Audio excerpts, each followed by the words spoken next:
Sophia's shift at Marcello's began like every other Wednesday evening, with her arriving through the service entrance at 4:47 p.m., 14 minutes before the doors officially opened to Miami's elite. She pulled her dark hair into a tight bun, secured with the same pearl pin her mother had given her 7 years ago, back when Catherine could still fasten buttons without trembling hands. The uniform hung loose on Sophia's frame these days. Not from illness, but from the particular poverty of working 60-hour weeks on a salary that barely covered her mother's medication and the monthly fees at Clearview Assisted Living Facility, a 30-minute drive from the city that cost $200 every month without fail. That morning, before her shift, she had visited Catherine. The visits happened 3 times each week, Mondays, Wednesdays, and Saturdays, a schedule Sophia maintained with the precision of someone who understood that consistency was the only promise she could reliably keep. Catherine had been lucid that day, which meant she recognized Sophia's face, even if the context of their relationship had become somewhat fuzzy in her deteriorating mind. They sat in the facility's common room, which smelled perpetually of industrial cleaner and something underneath it, something organic and sad that Sophia had learned not to identify too closely. "You work too hard," Catherine had said, her fingers working at the hem of her cardigan nervously. Her hands moved constantly now, as if they were searching for something to do, some small task that might anchor her to present consciousness. "It's fine, Mom. You're comfortable there. That's what matters." Catherine had nodded, but Sophia could see the guilt flickering behind her mother's increasingly distant eyes. Catherine knew, on some level, that her existence required sacrifice. That knowledge lived alongside the advancing confusion, like 2 separate realities, refusing to fully merge. By next month, the realization might vanish entirely. Sophia had learned not to predict these deteriorations. They happened in their own time frame, following rhythms that had nothing to do with logic or fairness. The restaurant's kitchen was already buzzing with activity when Sophia entered. Marcus, the head chef, didn't look up from his prep work. He never did. Marcus had trained under someone in New York for 15 years before moving down to Miami, and he had a chef's particular disdain for front-of-house staff. Sophia didn't take it personally. She took it as the baseline of her professional existence, the same way one accepts gravity or the inevitability of Tuesday following Monday. She collected her order book and server's notepad, mentally rehearsing the evening's specials. The restaurant was expecting a full house. Valentine's Day was next week, and couples were beginning their preliminary reconnaissance missions, testing restaurants before committing to the more substantial romantic gestures of the actual date. Marcello's was where people went when they wanted to be seen, which meant it was where power moved through subtle conversations held over wine and carefully plated food. The last thing Sophia did before taking her position was apply the perfume. She kept the bottle in her locker, wrapped in a small velvet pouch that had come with it. The perfume itself was housed in a crystal vessel that looked like it belonged in a museum, rather than a locker room adjacent to a restaurant's kitchen. The glass was so precise, so intentional, that Sophia had never managed to examine it without thinking of craftsmanship from another era, from another world entirely. Her grandmother Victoria had given it to her 2 months ago, during those final days in the hospice facility when the morphine had worn off for just enough hours to allow Victoria to think clearly. Victoria was Sophia's only grandparent. Her other 3 had died before Sophia's birth or early in her childhood, leaving Victoria as the sole remaining link to whatever genealogy and family history Sophia might have claimed. Catherine had never been particularly forthcoming about relatives. Sophia had learned not to press the subject. "This is important," Victoria had said, pressing the crystal bottle into Sophia's hands with surprising strength for someone so diminished by illness. "This is—" She had paused then, gathering words that seemed to resist organization. "When someone recognizes this, when someone knows it, you'll understand things. About your family. About why I kept you safe." The statement had confused Sophia at the time. Kept her safe from what? Victoria had never been cryptic before. She had been direct, practical, the kind of woman who called things by their actual names rather than dancing around inconvenient truths. But the cancer had been thorough in its reorganization of Victoria's mind, breaking down linear thinking into fragments and philosophical abstractions. "What does it mean?" Sophia had asked. "It means your life wasn't random," Victoria had said. Then she had slipped back into the fog, and by evening, she was gone. Sophia had worn the perfume only twice since then, once to the funeral, and once when the despair of the month had felt particularly suffocating. But tonight, for no reason she could clearly articulate, she had applied it before work. Just a small amount on her wrists and the hollow of her throat, where the pulse beat visibly against her pale skin. The scent was unusual. Not floral in any conventional way, though there was definitely a flower at its heart, something that didn't have a name Sophia recognized. The base notes were warm, woody, reminding her of walking through an old library or entering a church that had stood for centuries. There was amber in there somewhere, and something that might have been leather, or might have been something else entirely. It was a scent that seemed designed to communicate complexity rather than simple pleasure. Every time she breathed, she detected something new in its composition, as if the perfume was a small symphony that kept reorganizing itself. By 5 p.m., the restaurant had filled to about 40% capacity. Sophia moved through her section with the automatic grace of someone who had internalized the choreography of service so thoroughly that her body could manage it, while her mind occupied itself with other concerns. She water glasses at precise angles. She presented menus with her left hand. She recommended the risotto to people who wanted to seem adventurous without actually risking anything unusual. It was during the second hour of service, around 6:45 p.m., that Marcus spoke to her directly. This was unusual enough that Sophia almost didn't register it at first. "Table 9's going to want something special tonight," he said, nodding toward the back of the dining room.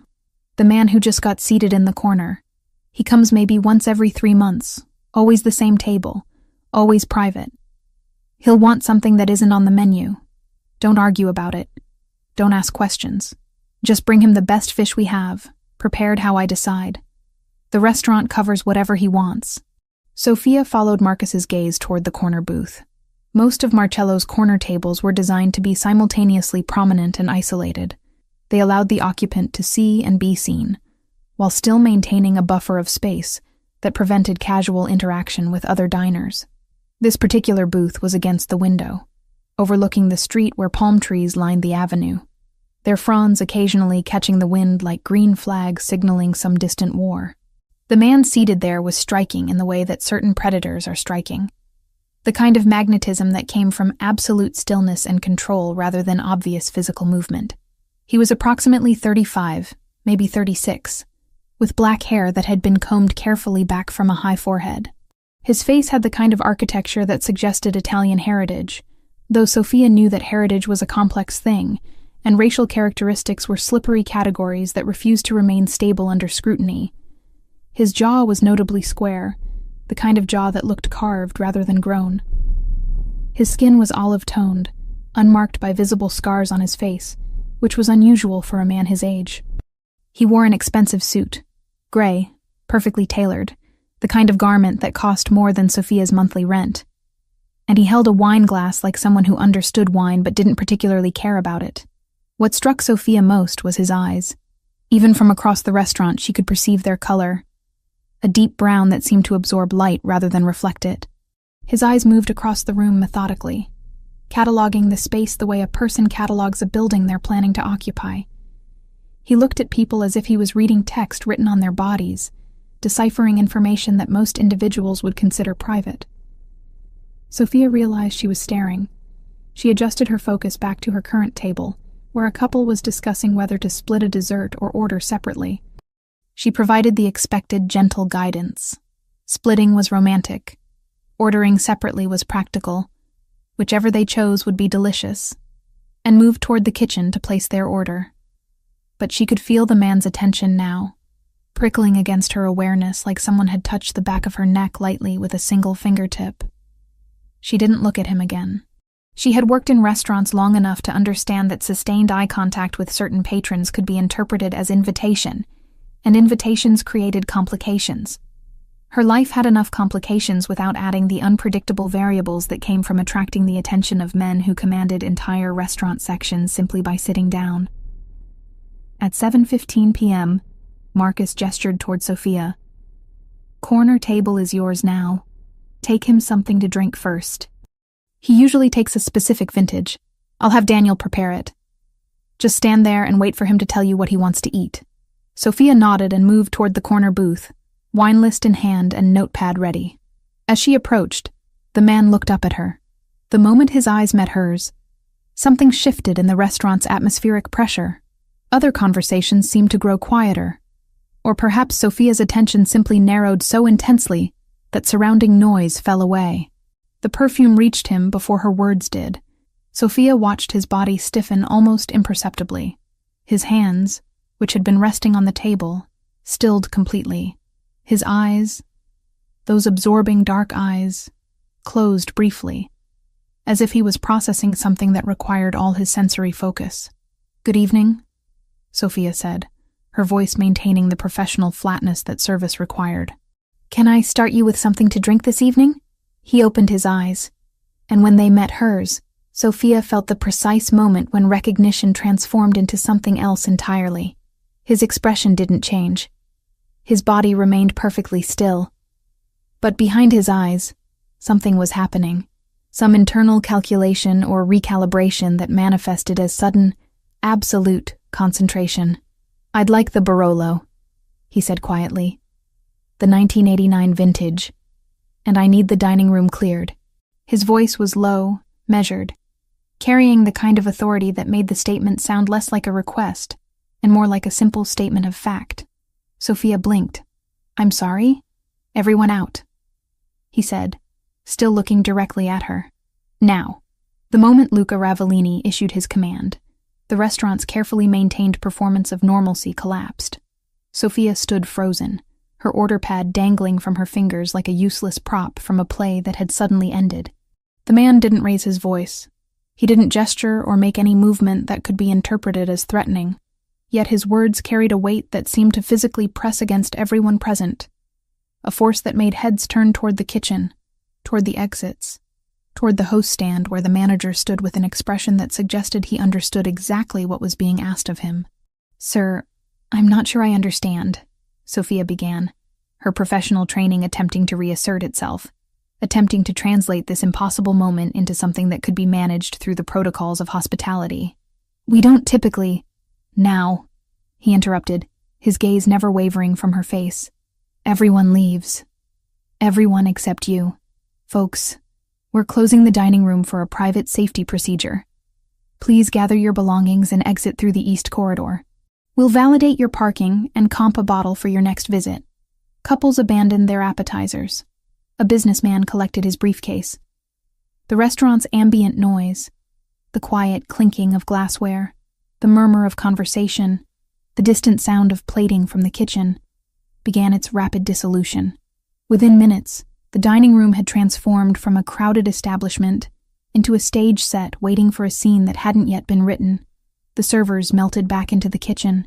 Marcus appeared briefly at the service window, took in the situation with a single glance, and disappeared again without comment.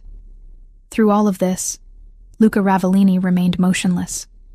His hands rested on the table exactly where they'd been when Sophia approached, his body angled slightly toward the window.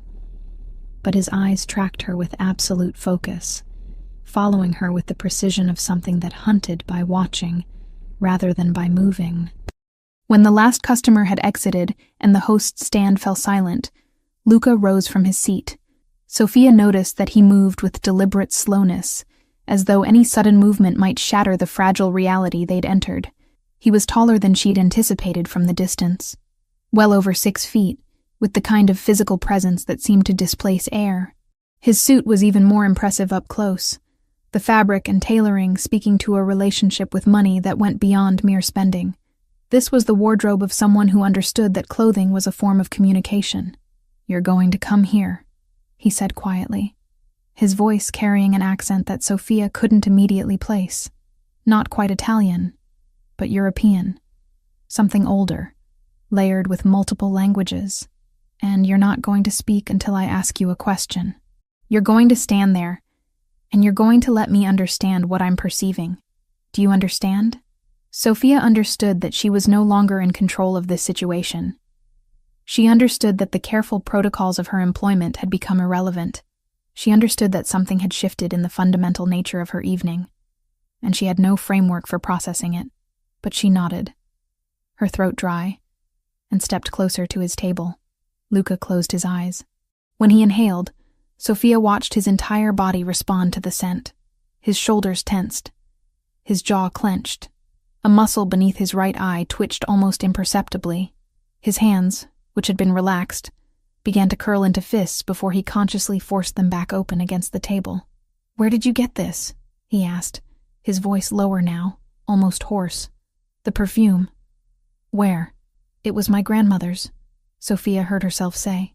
Her voice sounded very far away, as though she was hearing it from outside her body.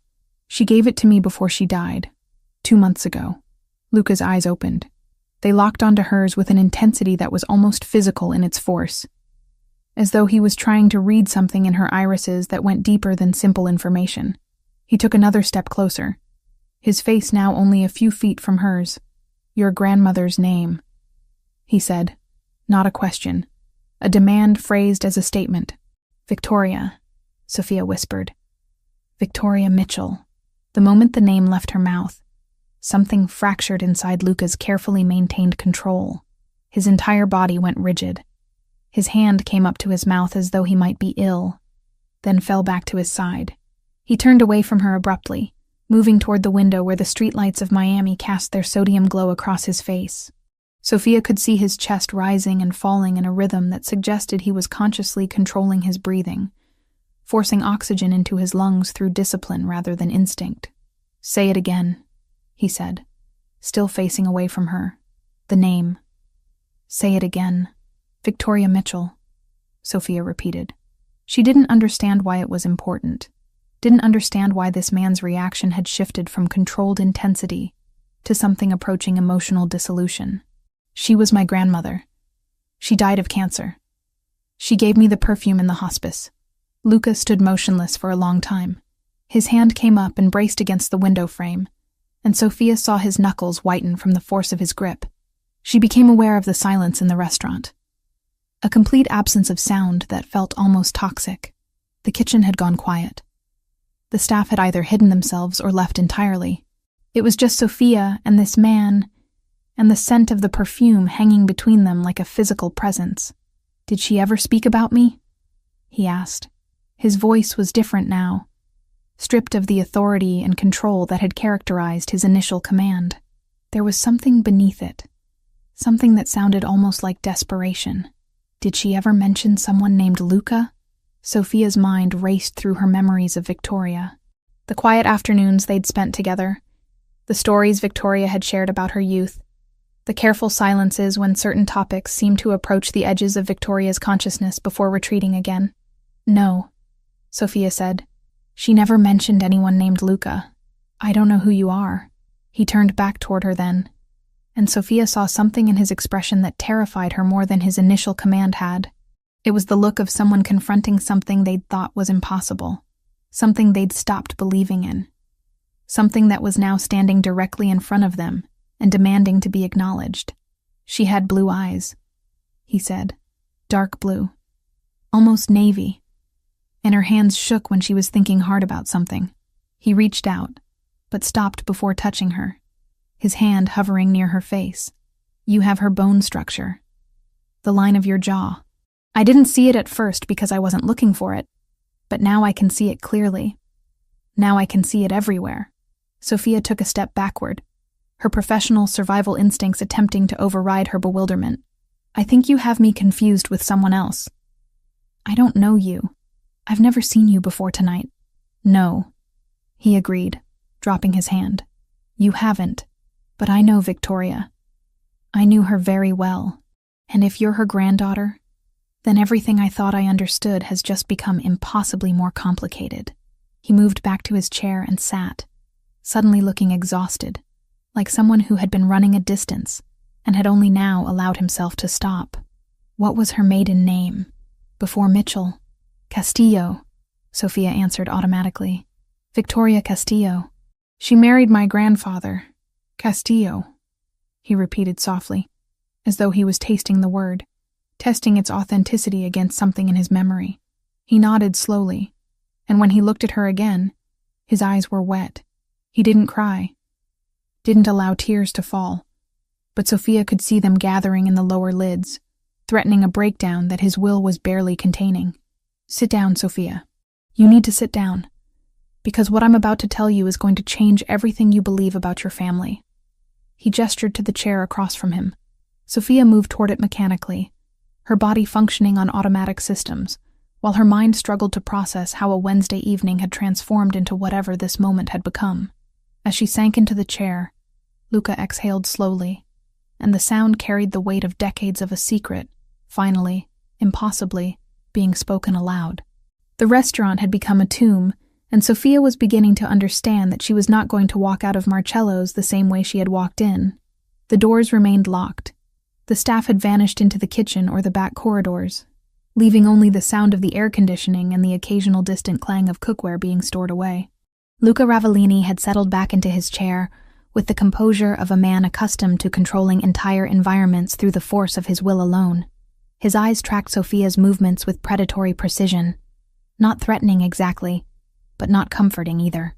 She remained standing, her posture rigid, her hands gripping the edge of the table as though physical contact with solid matter might anchor her to sanity. "Sit," he said quietly. It was not a suggestion. Sophia found herself moving before her conscious mind had approved the action, pulling out the chair across from him and lowering herself into it as though moving through water. "Tell me about Victoria. Everything. I want to know how she lived, what she did, who she became. I want details that don't appear in public records. I want to know the woman, not just the outline of her existence." Sophia's mouth was dry. She licked her lips before attempting to speak, aware that Luca was watching this small gesture with the kind of attention most people reserved for far more significant information. "I don't understand what you want me to tell you," she said. Her voice sounded weak to her own ears, attenuated by fear and confusion. "You already seem to know her. You clearly knew her well. Why are you asking me these questions as if, because I need to hear it from you?" Luca interrupted. His tone was controlled, but there was an undercurrent of something beneath the words. Something that might have been pain, or loss, or rage, carefully modulated into civility. "Because hearing it from her granddaughter changes the context of what I already know. Because every piece of information about her life in these past 28 years is a piece I don't have. Start with how she died." Sophia began to talk, surprising herself with the coherence that emerged from her fractured state of mind. She described the cancer, pancreatic, the kind that was aggressive and thorough in its destruction. She described the hospice facility, the way Victoria had spent her final weeks in a room that smelled of antiseptic and morphine, where visitors filtered in and out carrying flowers that seemed obscene in their cheerfulness given the circumstances. She described how Victoria had become progressively less present, how her mind had seemed to retreat into itself, leaving only fragments of the woman Sophia had known in the vehicle of her body. She was lucid sometimes, Sophia found herself saying. The morphine would wear off, or the doctors would adjust it, and she'd have these windows of clarity. But they were getting shorter. By the end, there was maybe an hour a day when she seemed like herself. I tried to visit during those times. The hospice staff would call me and tell me she was having a clear moment, and I'd rush over from work or from my apartment, trying to catch whatever time I could have with her while she was still present. Luca was listening with an intensity that suggested every word was being catalogued and processed, filed away in some internal database. "What was the last thing she said to you?" he asked. "Before she gave you the perfume, what were her last coherent words?" Sophia closed her eyes, pulling the memory up from the depths of her consciousness where she'd tried to bury it under the weight of grief. "She said that my life wasn't random, that I should keep the perfume safe, that when someone recognized it, I would understand things about my family, about why she kept me safe." The moment the last phrase left her mouth, she saw Luca's entire body go rigid. His hands, which had been resting on the table, clenched into fists so tight that the tendons in his forearms became visible, straining against his skin. "She said that?" he asked, his voice reduced to something barely above a whisper. "Those exact words? That she kept you safe?" "Yes," Sophia confirmed. "I didn't understand what she meant at the time. I still don't understand what she meant, but she was very clear about it. She kept saying it like it was the most important thing she needed me to understand before she died. She was very weak at that point. The morphine had her drifting, but she kept pulling herself back to say it again. Kept saying the same thing, that she kept me safe, that the perfume would explain it. Luca stood up abruptly, pushing his chair back with enough force that it scraped against the restaurant floor with a sound that made Sophia flinch. He moved to the window, his silhouette framed against the Miami streetlights beyond the glass. His shoulders were heaving slightly, his breathing not quite controlled. Sophia watched him with the careful attention of someone observing a volatile substance, trying to anticipate which way it might explode. "Your grandmother was Victoria Castillo Mitchell," he said finally, his voice steady now, but hollow, as though he was speaking through a tunnel of exhaustion. "She married a man named Robert Mitchell when she was very young. That marriage produced your parent, who is still alive, I assume." "My mother," Sophia said. "Catherine. She's 47. She has degenerative neurological disease. She lives in a care facility." "And your father?" Luca turned to face her again. "I never knew him," Sophia said. "My mother never discussed him. He was never part of my life. Mother died when I was 5. Not actually died. She's still alive. But she became less present before I was even born, I think. By the time I was school age, I don't think she was capable of raising a child alone. So Victoria took over. I grew up thinking of Victoria as my primary family member." Luca moved to the table and retrieved something from his jacket pocket, a small leather case from which he extracted a business card. The card itself was expensive, embossed rather than printed, with raised lettering that Sophia could see even from across the table. It contained only a name, Luca Ravellini, and a telephone number with a local area code. There was no business title, no address, no indication of what services or industry might be connected to his name. "You're going to call this number tomorrow," Luca said, placing the card on the table between them. "You're not going to discuss this conversation with anyone. You're not going to research me or my background. You're going to call that number and speak only to me. Do you understand?" "I don't understand any of this," Sophia said, her voice rising slightly. "Who are you? How do you know Victoria? Why does my grandmother's perfume matter so much to you that you evacuate an entire restaurant? Why are you keeping me here against my will?" "You're not being kept against your will," Luca said, his tone suggesting that the distinction was important to him. "The door is unlocked. You can leave whenever you choose. But you won't leave because you're going to stay and listen to what I'm going to tell you now. And what I have to tell you requires you to hear it in this context, in this privacy, so that you can process it without the noise of the world trying to interrupt." He gestured for her to sit again. After a moment's hesitation, Sophia complied, her curiosity beginning to override her fear. There were answers here, she realized. Answers to questions she'd never thought to ask, to mysteries about her family that she hadn't known existed. Victoria's deathbed insistence that Sophia's life wasn't random suddenly seemed to carry more weight. "Your grandmother," Luca began, "was married once before Robert Mitchell. That marriage was brief and ended badly. During that time, she was connected to a family, a significant family, a family that did not approve of her relationship with my—" He paused, seeming to struggle with the word selection. "With a member of that family. She left that world. She tried to build a normal life. But the perfume she gave you is not a normal family heirloom. It is a signature. It is a marking. And the fact that you're wearing it means that she intended for you to be found." Sophia wanted to ask what he meant by found, but before she could form the question, Luca moved to the restaurant's front entrance and unlocked the door. He stepped back, creating a clear path to the exit. "It's 3 a.m, he said. "The street is empty. You can go home now. You can try to pretend this never happened, or you can call that number tomorrow and get answers to questions you're going to spend all night formulating. The choice is genuinely yours." Sophia gathered her things mechanically, her phone, her keys, her work notepad still clutched in her hand. She moved toward the door, her mind fracturing between the impulse to run and the impulse to stay and demand explanation. At the threshold, she turned back toward Luca. "Why should I trust you?" she asked. "You shouldn't," he said simply. Not yet. But you will, once you understand what Victoria was protecting you from.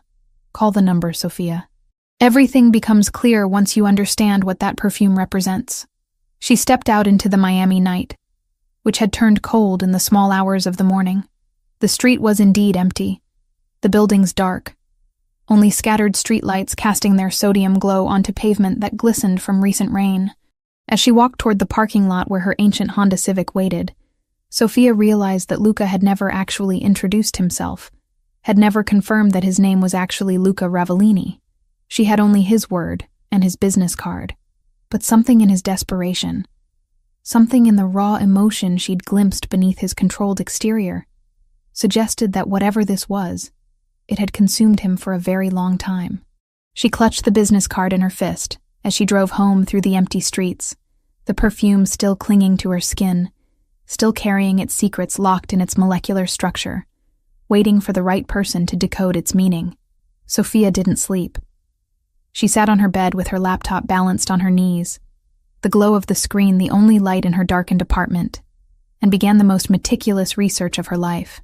The business card sat on her nightstand, and she deliberately avoided looking at it, as though not acknowledging it might somehow make this situation less real. But her fingers moved across the keyboard with purpose, starting with the obvious query. The internet offered very little about Luca Ravellini. His name appeared in a few articles about crime in Miami, always mentioned in passing, always in connection with alleged activities and ongoing investigations. One article from a local news outlet dated 3 years prior referred to him as a figure of interest in organized crime operations. But the piece was vague on specifics, heavy on speculation, light on facts. The journalist had clearly been working from rumor and assumption rather than substantiated information. There were no photographs attached to his name, no social media presence, no professional biography or corporate listing. She pivoted her search. Isabella Ravellini. The name yielded more immediate results, though the information was dated. Articles from 20 to 30 years ago mentioned a woman named Isabella Ravellini who ran a private perfume operation in Miami. The business had never been incorporated formally, never sold products through retail channels, and had maintained what journalists at the time called an exclusive clientele. Photos showed an elegant woman with silver hair and sharp cheekbones, standing beside bottles of artisanal fragrance.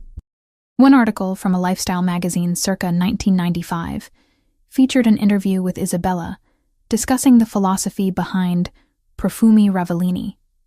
She explained that the fragrances were never for sale, only for gifting, only for those she deemed worthy of wearing a Ravellini creation. The formulas had been passed down through generations of women in her family, and she had no intention of commodifying them. The interviews stopped around 2000. A brief notice in an obituary column from 2010 confirmed that Isabella Ravellini had died at the age of 87.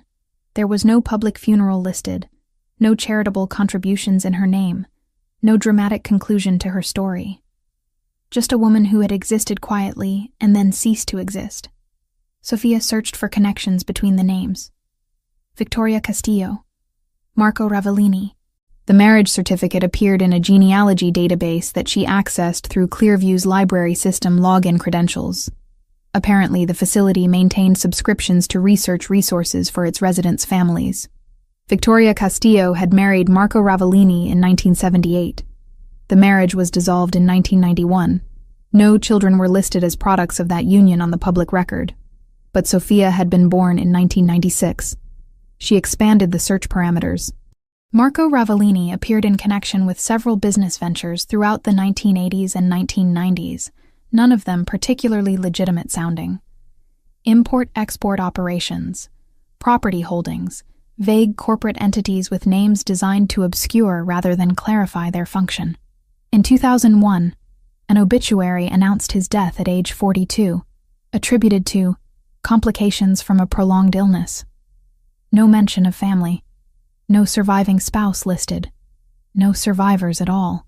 She searched for Elena Ravellini next, following an instinct she couldn't quite articulate. The name yielded older records, dated 7 years prior. A woman named Elena Ravellini had been found dead in a residential property in Coral Gables. The death had been classified as suicide.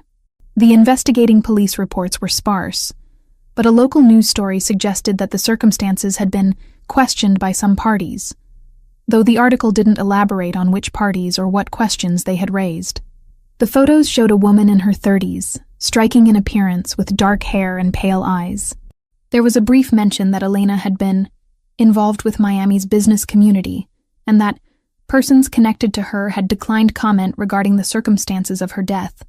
Sophia pulled up the police report itself, through a database she technically wasn't supposed to have access to, a remnant of a friend's password that she'd never deleted. The report was terse. Elena Ravellini had been found in her apartment by building management after a concerned neighbor reported unusual smells and lack of activity. The investigation concluded suicide via overdose. No note was recovered. No evidence of foul play was noted. The case was closed within 6 weeks, but something in the timing bothered her. Elena Ravellini dead 7 years ago. Luca Ravellini appearing in crime reports around the same period. Marco Ravellini having died a decade earlier. Victoria having been married to Marco, then divorcing him, then raising a daughter that the records suggested shouldn't exist. By 4 a.m., Sophia's eyes burned from screen exposure and exhaustion. She had filled 14 pages of her notebook with connections and questions and hypotheses that led nowhere conclusive. She understood that she was missing information, that there were gaps in the timeline and logic that she simply couldn't fill from publicly available sources. Victoria had said the perfume would explain things. Well, the perfume smelled like mystery and architecture, like something designed to communicate at a level that bypassed rational analysis. She was about to close her laptop when her email notification dinged. The sender line read simply, NR. The message contained only a few sentences. You research thoroughly. You're intelligent and cautious, which suggests good instincts. But you're also limited by what's available publicly. There are conversations that can only happen privately. Call the number on my card at 10 o'clock this morning. Not before, not after. Exactly 10. Sophia checked the timestamp. The email had been sent at 3:47 a.m., which meant he'd been monitoring her research, or at least monitoring her search history, or somehow had access to information about her digital activity. The violation of privacy was staggering enough to clear away the last remnants of her exhaustion. She was being watched, not just offered information, not just encountered randomly in a restaurant, actively tracked and monitored. She showered mechanically, dressed in clothes that felt like a costume, and sat at her kitchen table with the business card in front of her. At exactly 9:59 a.m., she picked up her phone. At exactly 10:80 a.m., she dialed the number. Luca answered on the first ring, as though he had been holding the phone, waiting for her call. You found information, he said. It wasn't a question. You found some of it, anyway. Some of the pieces that are available to find. Now you're going to come to a place where I can tell you the things that can't be found online. I'm sending a car for you. It will arrive at your address in 20 minutes. You'll ride in it until we reach a location where we can talk privately. You won't tell anyone where you're going. You won't bring a phone beyond the one you're holding right now. You won't bring weapons or recording devices or any attempt to protect yourself through documentation. You're going to come with only yourself and your genuine desire to understand. Do you agree to these terms? Sophia's rational mind screamed that this was dangerous, that she was making a catastrophic mistake, that every instinct for self-preservation should be propelling her toward calling the police or disappearing into anonymity. But she heard herself say, I agree. Good, Luca said. Then everything begins now. By the time this car arrives at your location, you will no longer be the person you were before you answered your phone. You understand that? No, Sophia said quietly. But I'm starting to. The line went dead. She looked at the clock on her wall. 10:03 a.m. She had 17 minutes to decide if she was actually brave enough to step into whatever this was, or if she should run. She didn't run. The car ride to Luca's mansion took 45 minutes, though Sophia wasn't entirely certain they were traveling in a linear path. The vehicle was tinted too darkly for her to see out, and the driver, a woman with silver hair and a professional demeanor, didn't engage in conversation beyond confirming Sophia's address and offering her water, which she declined. The silence was suffocating in its own way, giving Sophia nothing to focus on, except the mounting anxiety that accumulated with each turn the car made. When the vehicle finally stopped and the driver opened the door, Sophia emerged into a different version of Miami than the one she inhabited. The mansion stood behind wrought iron gates, visible only partially through landscaping that had been designed with precision to obscure rather than display. Palms and flowering shrubs created a buffer between the property and the street.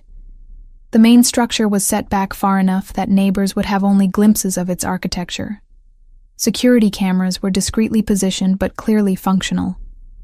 This was a place designed by someone who understood that true power didn't announce itself through ostentatious display, but through deliberate concealment. The interior was understated in ways that suggested enormous wealth. Not the kind of wealth that needed to prove itself through marble floors and imported chandeliers, but the kind that manifested as thoughtfully chosen art, shelves lined with first editions, furniture that had been selected by someone with genuine aesthetic sensibility rather than a decorator's algorithm. Luca was waiting in what he called his study, though the room was far too comfortable to warrant such a formal title. 2 leather chairs faced each other across a low table. Floor-to-ceiling windows overlooked a garden that seemed impossibly lush for the Miami climate. "Sit," Luca said, gesturing to one of the chairs. He was wearing different clothes than he'd worn at the restaurant. Slacks and a button-down shirt in charcoal gray, the sleeves rolled up to his elbows. Without the formal suit jacket, he seemed somehow more accessible and simultaneously more dangerous. Like observing a weapon in its unguarded state, Sophia sat. Luca settled across from her, and for a moment they simply observed each other, as though trying to map the terrain of a conversation that would reshape both their lives. "Your grandmother was married to my brother," Luca began without preamble. His name was Marco Ravellini. The marriage lasted approximately 2 years, from 1978 to 1980. It ended because Victoria made a choice that was both brave and devastating. She chose to leave a world she didn't belong to, and in leaving that world, she left Marco behind. But before the marriage ended, before she understood what my family truly was, she became pregnant. Sophia felt the words land in her chest like something physical. "My mother," she said quietly. "Catherine." "Yes," Luca confirmed. "Catherine is Marco's biological daughter, which makes her my half-niece, which makes you my granddaughter by blood, though the biological pathways are somewhat circuitous. My brother didn't know about the pregnancy when Victoria left. She didn't tell him. She was afraid, and justifiably so, that if Marco knew she was carrying his child, he would use that knowledge to keep her connected to our family, connected to this world that she understood was built on practices and philosophies she found morally reprehensible." "How do you know this?" Sophia asked. "If Victoria didn't tell him, how would you know?"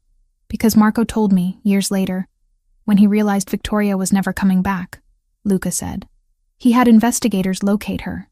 He knew where she was living, what she was doing, who she had become. He discovered that she had given birth to a daughter and was raising that daughter alone. And Marco made a choice too. He chose not to interfere. He chose to let Victoria build the life she wanted without the weight of connection to us. It was perhaps the most noble thing Marco ever did, which tells you something about the caliber of decisions we were typically making." Sophia's mind was struggling to integrate this information into the framework she'd constructed for her identity. Catherine, whom she'd always believed to have a father who was simply absent or unknown, had a documented biological connection to the Ravellini family, which meant Sophia herself was not simply a random product of chance, but rather the result of a deliberate, documented lineage. "But there's more," Luca continued. "The perfume. Do you understand what it represents?" "I've been trying to figure that out," Sophia said. "I found articles about your grandmother, Isabella. She made it. She made it exclusively, never sold it. What does that have to do with me?" Luca stood and moved to a painting on the wall, a portrait of an older woman with elegant features and intelligent eyes. "This is Isabella," he said. "My grandmother. She died in 2010, though she lived until 2010, far longer than the cancer specialists thought she would. Isabella had a philosophy about perfume.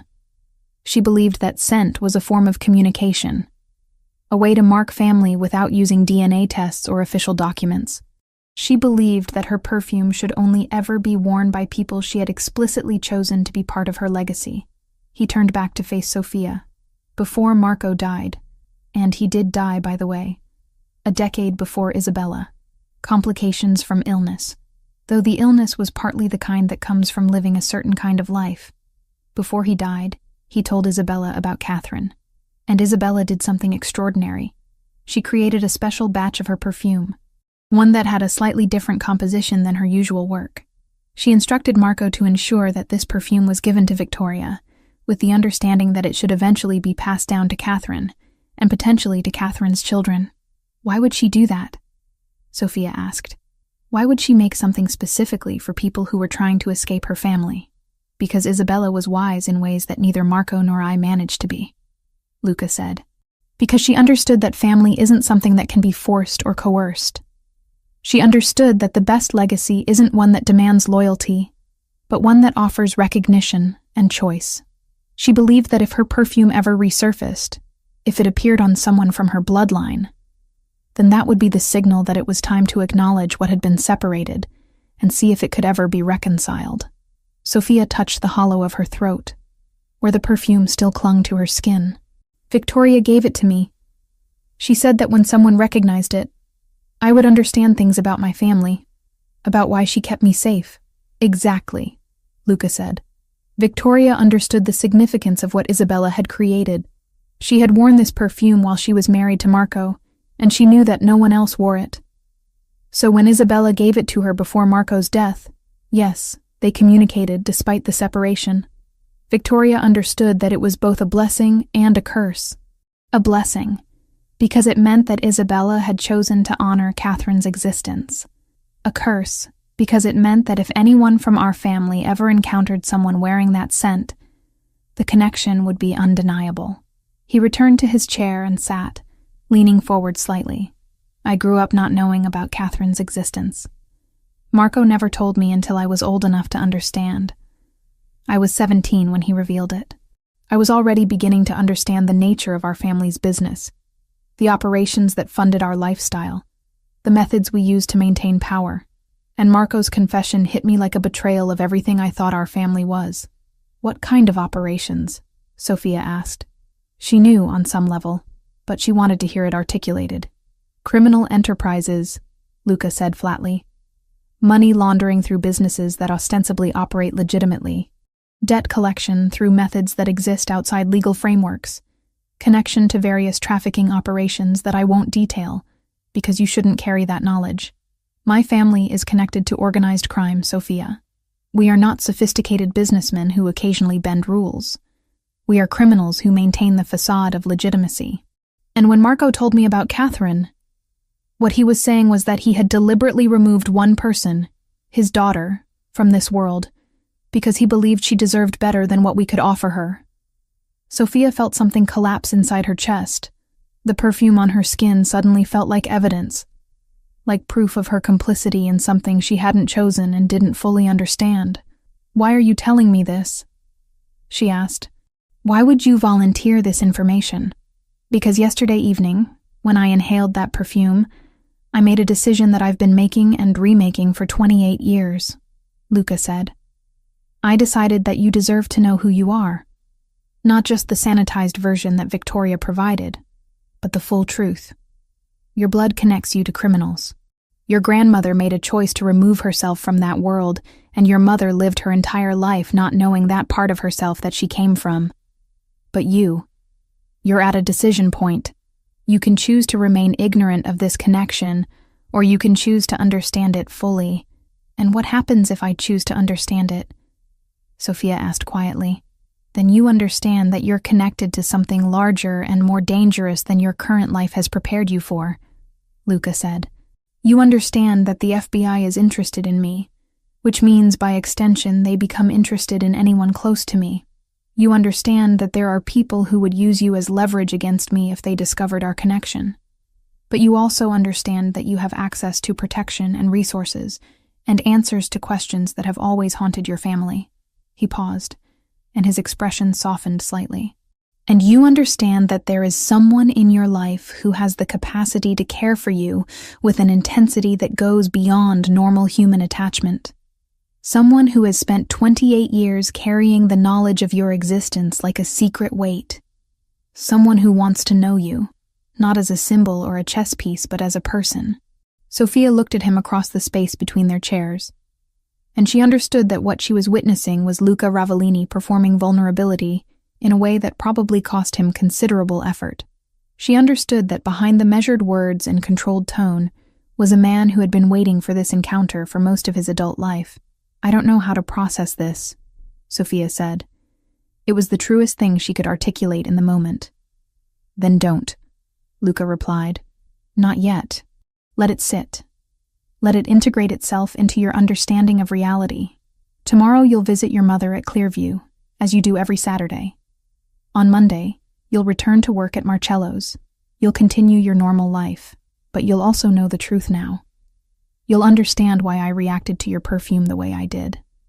You'll understand that when I said I would ensure your mother's medical care was covered, I meant it as a statement of family obligation, not as an attempt at coercion."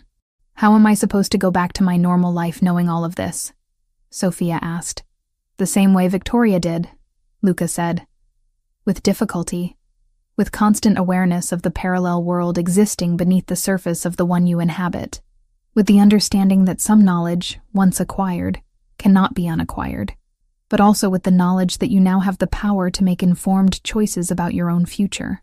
The car drove Sophia back to her apartment as the sun was setting, painting Miami in shades of orange and gold that seemed almost obscene in their beauty. She clutched the business card in her hand again, but this time it felt different. This time it felt like a tether. This time it felt like the beginning of something rather than the middle of a mystery. The 2 weeks following Sophia's visit to Luca's mansion existed in a state of fragmented normality that felt like performing in a play she hadn't auditioned for. She returned to Marcello's on Monday evening, and Marcus barely acknowledged her absence.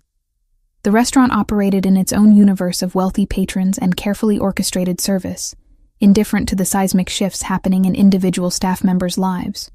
She took orders. She delivered plates. She managed the delicate choreography of hospitality that required her to be simultaneously present and invisible. But everything had changed. Sophia moved through her shifts with the awareness that she was being observed, that somewhere in the Miami evening, there were men whose job was to ensure her safety. She never saw them directly. There were no obvious security measures, no black cars following her, no sudden appearance of bodyguards. The protection was as invisible as the threat it was designed to counter. On Friday of that week, as she was clocking out after her shift, 2 individuals appeared at the employee entrance. They identified themselves as Special Agents Morrison and Park from the Federal Bureau of Investigation.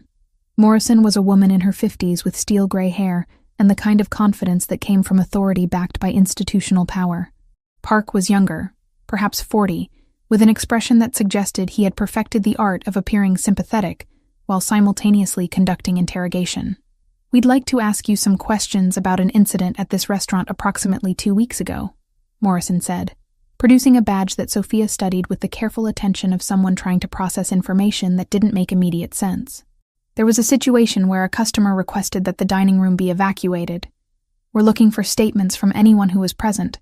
Sophia's mouth went dry. "I don't remember anything unusual," she said, which was technically true in the most literal sense. Everything about that night had been unusual. Nothing about it could be characterized as routine or noteworthy in the ways that fed into official reports. "You were working that evening," Park said. He was consulting a notebook, though Sophia suspected he already knew the answer. "You were assigned to the section where the customer in question was seated. The manager indicated that you served him directly before the evacuation occurred. He ordered the Barolo," Sophia said carefully. "He was a customer. He placed an order. I don't recall anything else." Morrison's eyes narrowed slightly. "The customer's name was Luca Ravellini. Do you know who that is?" The name hung in the air between them, and Sophia understood that this moment represented a threshold. Acknowledge the name and invite questions about her connection. Deny recognition and risk being caught in a lie that would damage her credibility. Say nothing, and hope the silence could be interpreted as confusion rather than evasion. "I'm a waitress," Sophia said finally. I serve customers. I don't track their names or backgrounds. If he wanted something, he ordered it and I delivered it. That's the extent of my interaction with him. Park exchanged a glance with Morrison. We're aware that Mr. Ravellini has been under investigation for various activities that exist outside legal boundaries. We're also aware that he has been documented visiting this establishment multiple times. We're interested in whether any conversations occurred between you and Mr. Ravellini that might provide insight into his current operations or associates. He ordered wine, Sophia repeated. We didn't have a conversation. He evacuated the restaurant and I went home. That's all I know.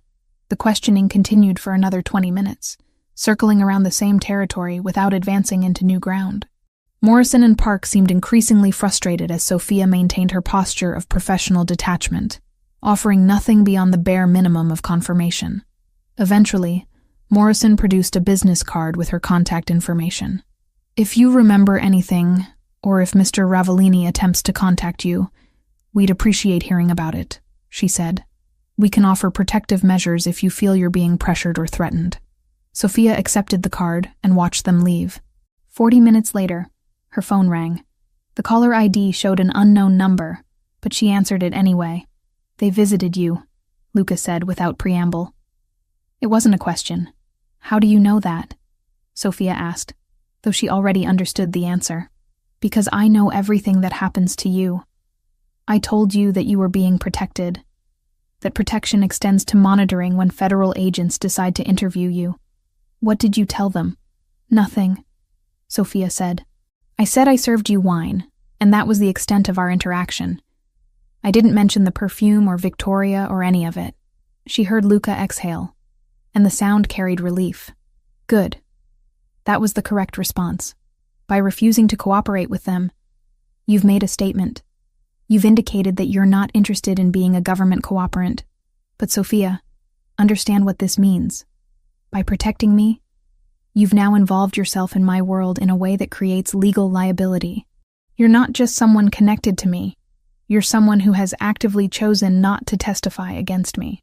I don't know if I had a choice, Sophia said quietly. You did, Luca replied. You could have told them everything. You could have made a deal. Immunity for testimony. You could have removed yourself from this situation entirely. But you didn't. And now I need to offer you something in return for that loyalty. He instructed her to come to the mansion on Saturday morning. When she arrived, she found not just Luca waiting for her, but a woman who introduced herself as Rosa.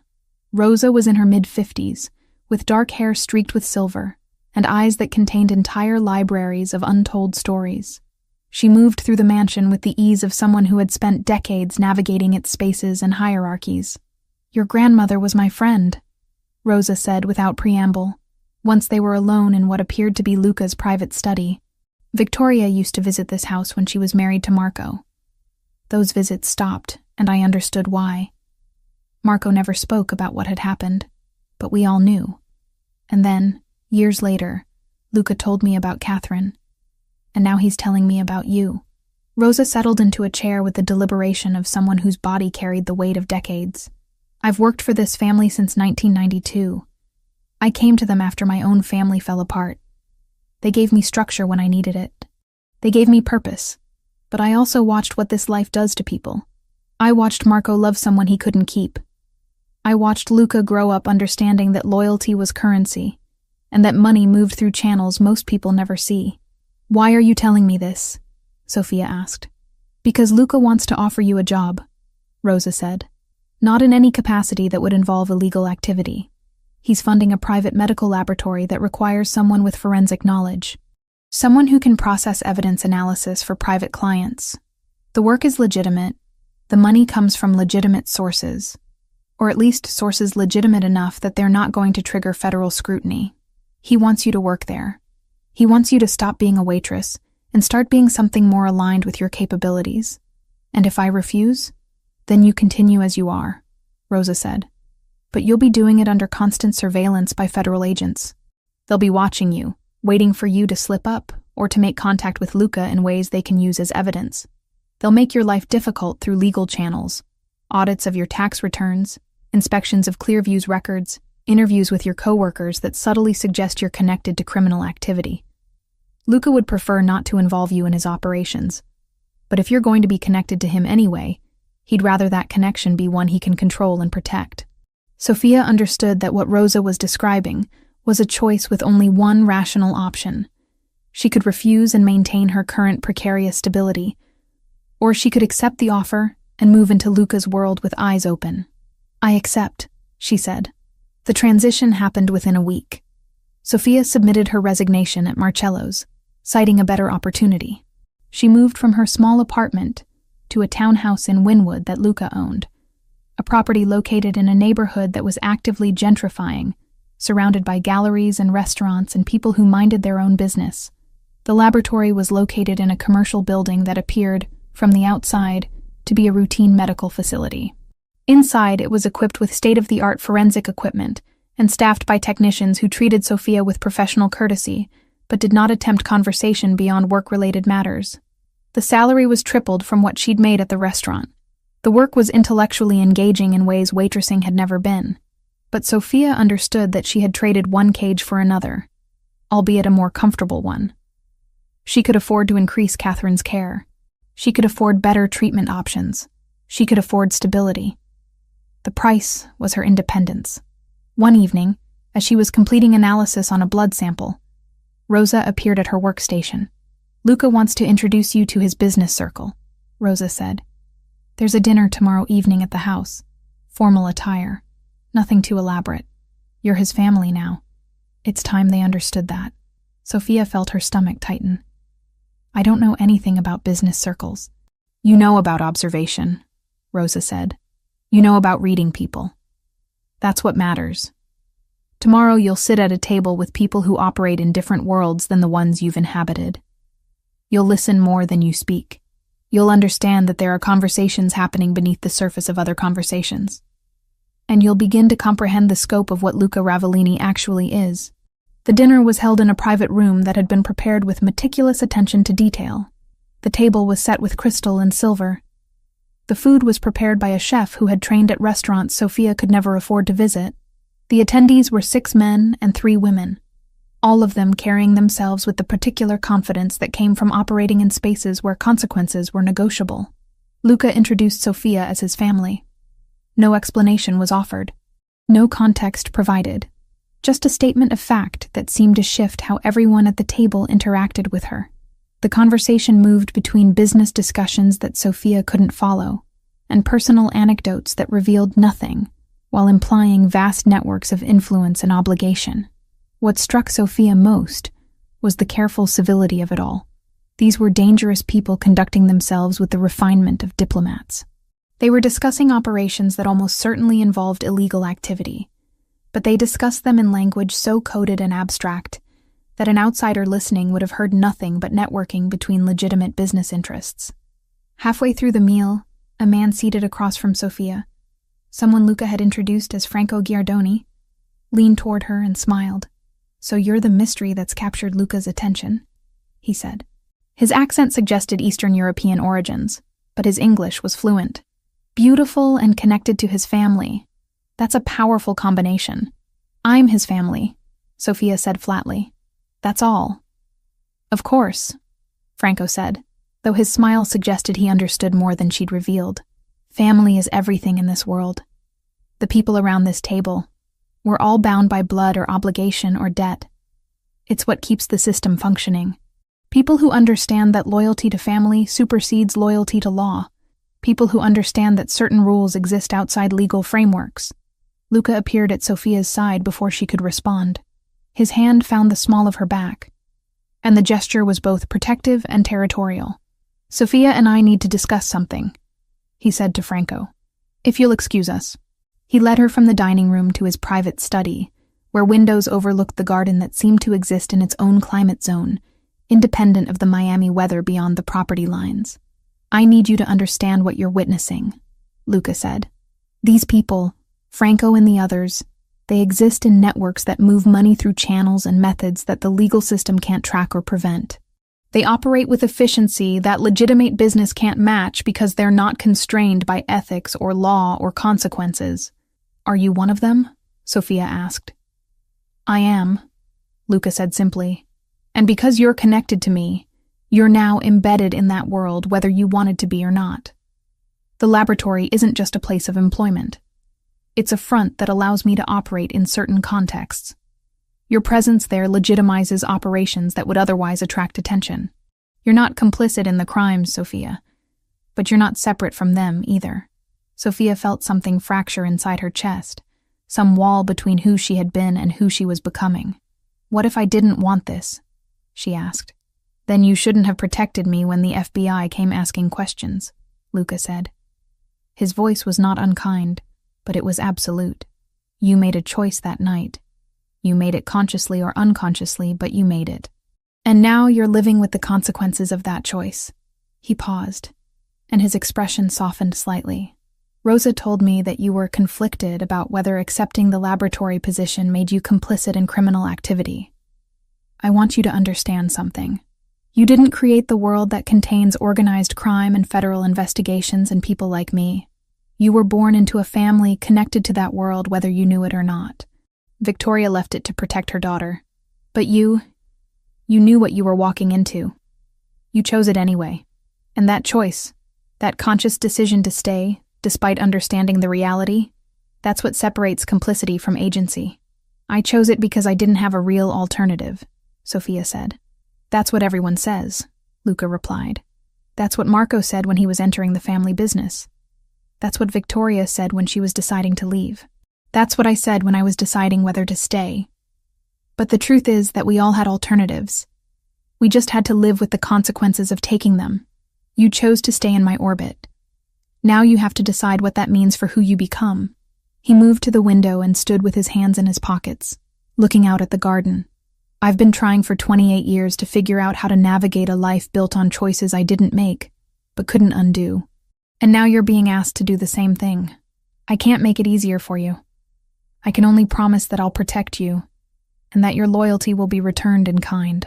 Sophia understood that what he was offering was not love in any conventional sense, but rather a form of family obligation that superseded sentiment. She understood that she had been woven into his world in ways that couldn't be unraveled, and she understood that the perfume Victoria had given her had been a key to unlock doors she'd never known existed, doors that now stood open and could not be closed. 6 months into her employment at the laboratory, Sophia had developed a rhythm that felt almost sustainable. The work was engaging. Her salary had been increased twice without her requesting it. Catherine's care had been upgraded to include private nurses and specialized therapies that had noticeably improved her mother's cognitive function on her better days. Sophia visited every Saturday and Wednesday, spending hours in Clearview's common room, sometimes talking to her mother about the present, sometimes just sitting in companionable silence while Catherine worked through the cognitive exercises that her care team had prescribed. But the arrangement with Luca had transformed in ways that Sophia struggled to categorize. He began appearing at the laboratory unannounced, ostensibly checking on operations, but really just to observe her working. He brought her coffee from a cafe she'd mentioned in passing conversation. He asked about her projects with genuine interest that went beyond casual inquiry. He invited her to dinners at his mansion, with increasing frequency, and those dinners had shifted from formal business gatherings to something more intimate, conversations between two people who were learning each other's minds as well as their histories. 3 weeks into October, Luca brought Franco Giardoni to one of those dinners. Franco was charming in a way that Sophia recognized as practiced, refined through years of operating in social contexts where attraction was a tool. He pulled out her chair. He asked about her work with apparent fascination. He complimented her dress in ways that walked the careful line between flattery and impropriety. "You're wasted in a laboratory," Franco said to her over the main course. His accent had softened over the months she'd known him, or perhaps she'd simply become more attuned to its cadences. "Someone with your intelligence, your observation skills, you could be doing so much more with your time." "I'm satisfied with what I'm doing," Sophia replied. "But satisfaction isn't ambition," Franco continued. "Satisfaction is comfort. It's stagnation dressed up as contentment.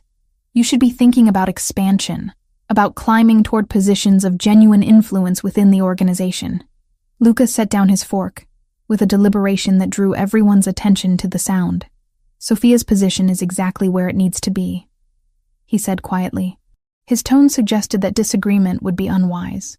She has the influence she requires. She has the respect of the people she works with. She has autonomy in her operational sphere. I don't see expansion as an improvement on those metrics. Franco smiled, but it was a smile that acknowledged defeat, without admitting it. Of course, he said. I was simply suggesting that unused potential is a tragedy, but perhaps I'm not the best judge of how her talents should be deployed. After dinner, as Franco was being escorted out by Rosa, Luca asked Sophia to join him in his study. She found him standing at the window again, that familiar posture that suggested he was carrying thoughts too heavy to voice while looking directly at another person. Franco is positioning himself to take over certain operations in the next few years, Luca said without preamble. He's intelligent and ruthless and willing to make the hard decisions that leadership requires. In another context, I might even approve of his ambitions. But I don't want him near you. Why not? Sophia asked. She genuinely didn't understand the objection. Luca turned to face her, and his expression was complicated. Frustration mixed with something else, something that Sophia couldn't quite identify. Because he'd use you. He'd see you as a way to strengthen his position within the organization, as a connection to me that might be exploited or leveraged. He'd present it as partnership, but it would be predation dressed up in courteous language. And you're different? Sophia asked. The question emerged before she could reconsider its implications. I am, Luca said flatly. Because I don't need to use you for advancement. I already have position and power. What I have with you is separate from those concerns. What I have with you is... He paused, seeming to struggle with word selection. It's something I've been trying to navigate for 6 months, and I don't think I've been entirely successful at maintaining appropriate boundaries. Sophia felt her heartbeat accelerate. What do you mean? I mean that you're my granddaughter biologically, but that connection exists in isolation from any emotional relationship I had with your mother or your grandmother, Luca said. His words were measured, chosen with care. I mean that I didn't raise you. I didn't know you as a child. I didn't form attachment to you through proximity and time and the accumulation of small moments that constitute parenting. I mean that when I look at you now, I see a woman who is intelligent and courageous and capable of navigating complexities that would destroy most people. I see someone who made a choice to stay connected to me despite understanding the implications of that choice. I see someone who I've developed attachments to that go beyond family obligation. Luca, Sophia began, but he held up a hand. I'm not asking you to reciprocate, he said. I'm simply stating a fact that I think you should understand. I'm stating it so that you understand why Franco needs to remain at a distance from you.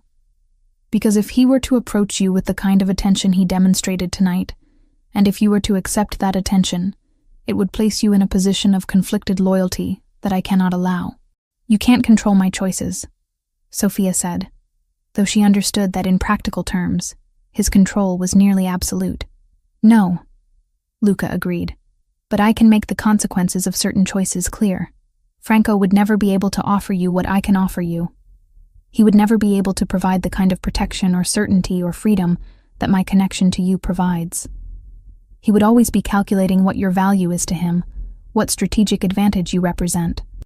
And I won't allow that. Over the following months, the boundaries Luca mentioned began to blur further. He started touching her in ways that went beyond familial interaction. A hand on the small of her back that lingered. A brush of fingers against her wrist when they were passing objects across a table.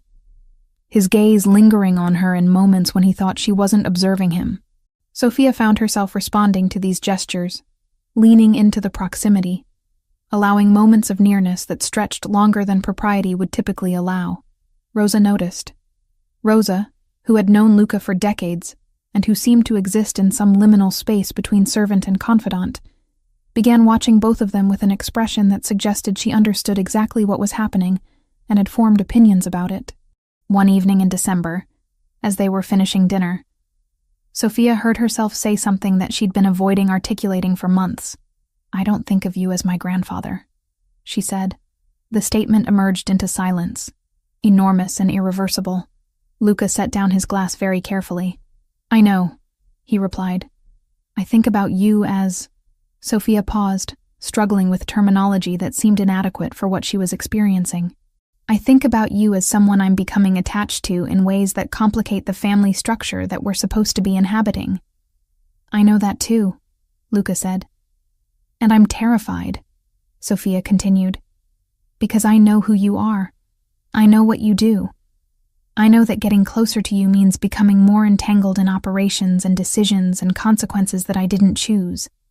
But I also know that staying at a distance means ignoring something that feels increasingly significant. Luca stood and moved to the window. His silhouette was backlit by the Miami skyline, casting him in shadow. We need to take time, he said finally. We need to step back from this trajectory and give ourselves space to process what's happening. Because if we move forward, we're making a choice that alters the structure of everything we've built, and that choice needs to be made consciously, not in the heat of proximity and emotional intensity. How much time? Sophia asked. I don't know, Luca said, but you'll continue your work. You'll continue visiting your mother. You'll continue your life. And I'll maintain appropriate distance. When we see each other, we'll be cordial but restrained. And eventually, we'll understand whether this is genuine connection or proximity-induced attachment, whether this is something that can withstand the reality of what we actually are to each other. Sophia understood that what he was offering was not what she wanted in the immediate moment, but what she needed in the longer term. She understood that stepping back was an act of respect for both of them, an acknowledgement that the feelings were real enough to warrant careful consideration rather than impulsive action. And so she agreed, though agreeing felt like stepping backward into shadow when she'd been moving toward light. The distance between Sophia and Luca lasted through the winter and into the spring, a separation that felt both necessary and torturous. They inhabited the same spaces occasionally, dinners at his mansion where she would observe him from across rooms, their gazes meeting and then deliberately separating. She continued working at the laboratory. She continued visiting Catherine every Saturday and Wednesday. She continued her life in the townhouse in Wynwood, wearing the perfume Victoria had given her less frequently, trying to create psychological separation from the memory of what that scent represented. But separateness proved to be an illusion. Everything Sophia did was still filtered through the lens of Luca Ravellini. Her choices were still constrained by her connection to him. Her safety was still maintained by his network of protection. The distance was geographic and behavioral, but not actual. She was still embedded in his world. They had simply agreed to pretend otherwise. Then Catherine had a crisis. It was a Tuesday evening in late April when the call came from Clearview. Catherine had suffered a fall in her room. Minor injuries, nothing broken, but the incident had triggered a decline in her cognitive function that her medical team couldn't immediately reverse.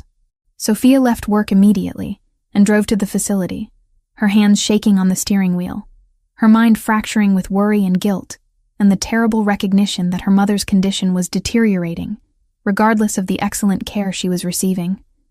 Catherine was awake when Sophia arrived, but she wasn't lucid. She was cycling through states of consciousness, moments of recognition interspersed with confusion and agitation. Sophia sat beside her bed and held her mother's hand, feeling the tremor in Catherine's fingers, the brittleness of her bones, the physical manifestation of her body's betrayal by disease. She's declining faster than we anticipated, Dr. Patterson explained as Sophia stepped out of the room. The fall appears to have accelerated something that was already in progression. We're adjusting her medication, but I want to be honest with you. We're moving into a different phase. We should discuss palliative care options. Clearview finalized the palliative plan on a rainless Tuesday.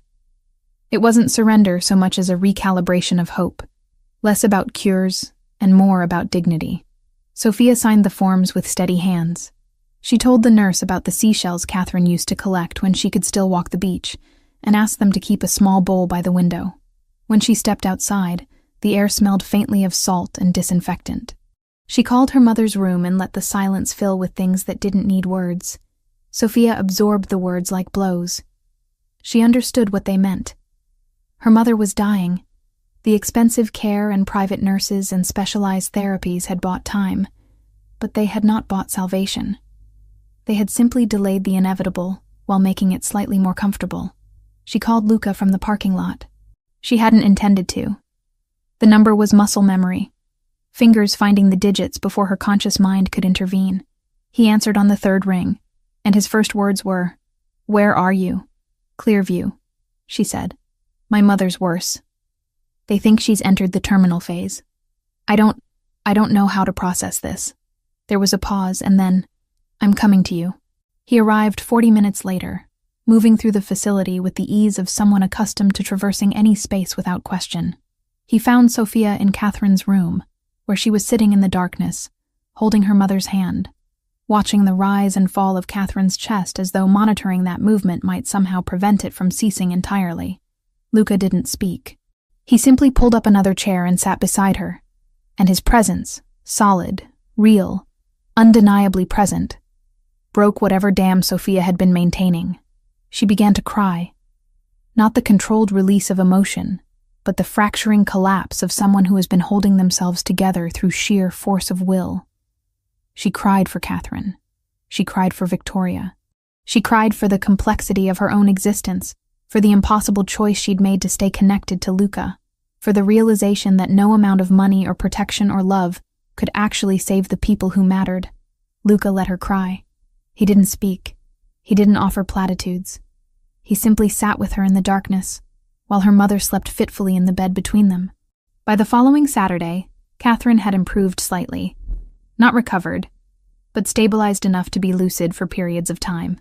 Sophia visited in the morning and found her mother having one of her better days, the kind where Catherine seemed almost like herself, where conversation was possible. "You're happy," Catherine said suddenly, observing Sophia with the clarity that came and went unpredictably. "You seem different, less burdened." "I'm not happy," Sophia said gently. "You're declining." "That's not happiness, but something's changed in you," Catherine continued.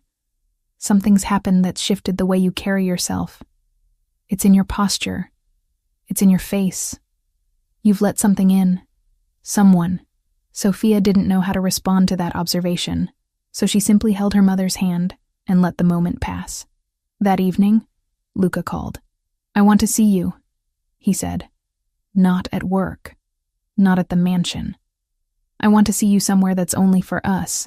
He sent a car, and it brought her to a private marina on the outskirts of Miami.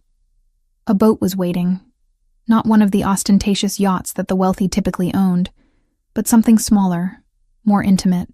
Luca was standing at the helm when she boarded, and he looked different. Less like a crime boss orchestrating operations, and more like a man who had removed the armor he typically wore. "I want to take you somewhere," he said. "Is that acceptable?" Sophia nodded, and he began maneuvering the boat away from the dock and out onto the black water. They sailed for hours, moving into deeper waters where the lights of Miami became distant, where the world seemed to consist only of the boat and the ocean, and the stars emerging as darkness deepened. Finally, he anchored in a location that appeared to be nowhere in particular, a patch of water indistinguishable from any other patch of water. "I've been trying to figure out how to navigate what we are," Luca said, standing at the rail with his hands in his pockets. "I've been trying to understand whether what I feel for you is genuine connection, or whether it's projection, expectation, the weight of decades waiting for someone to bridge the gap between who I am and who I wish I could be. And I still don't have a definitive answer, but I've come to understand that not having a definitive answer doesn't matter.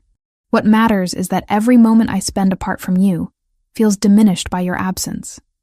What matters is that you represent possibility in a life built entirely on inevitability.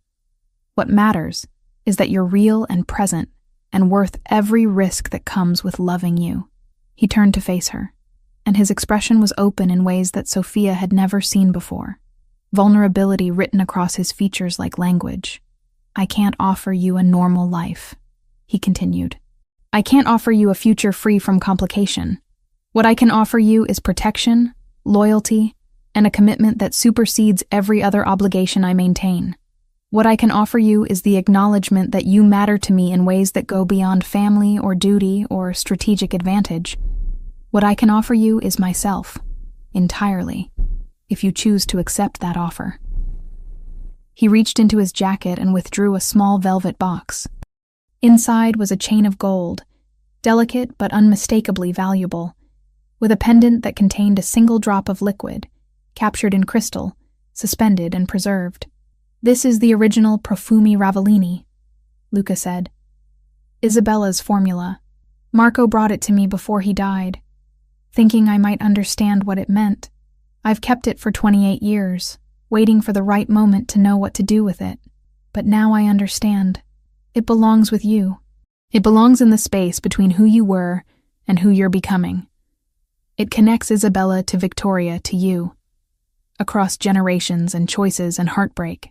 It's the only thing I have that truly belongs to my family's history, and I'm giving it to you, because you've become the most important part of my history."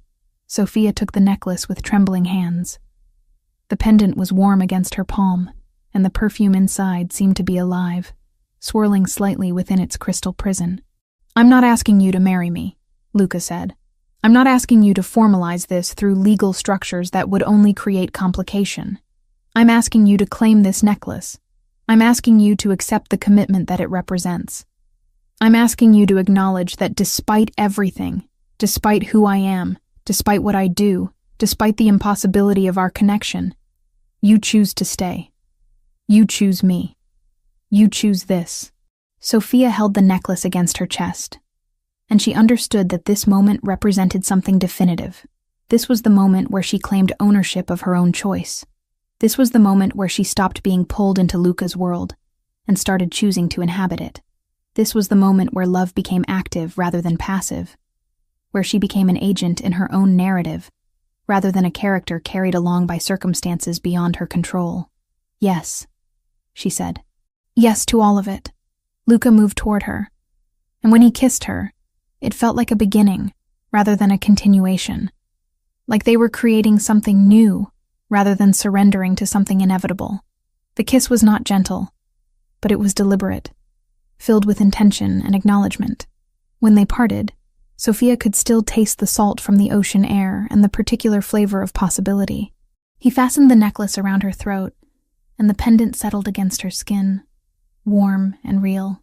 She could smell the perfume even through the crystal, the same scent that Victoria had worn, that Isabella had created, that Luca had carried for decades. The perfume that had started this entire chain of events, that had been the key to unlock doors Sophia had never known existed. "I love you," Luca said. The statement was simple and absolute.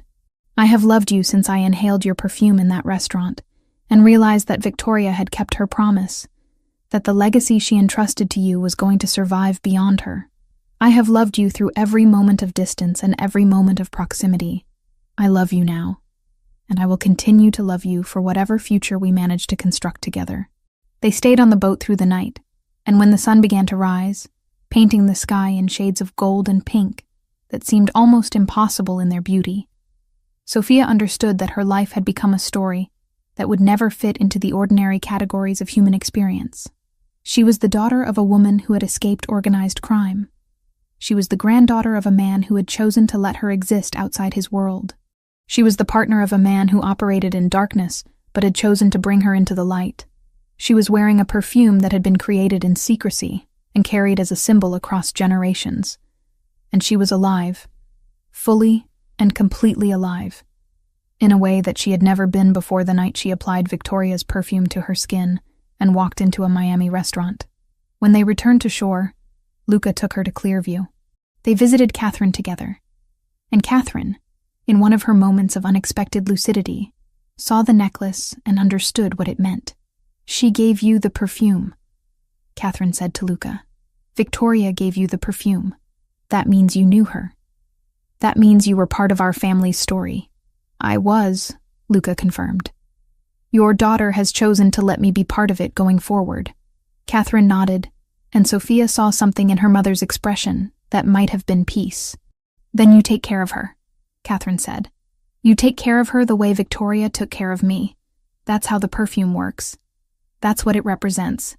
Care across the distances that separate us. Love that survives the impossible."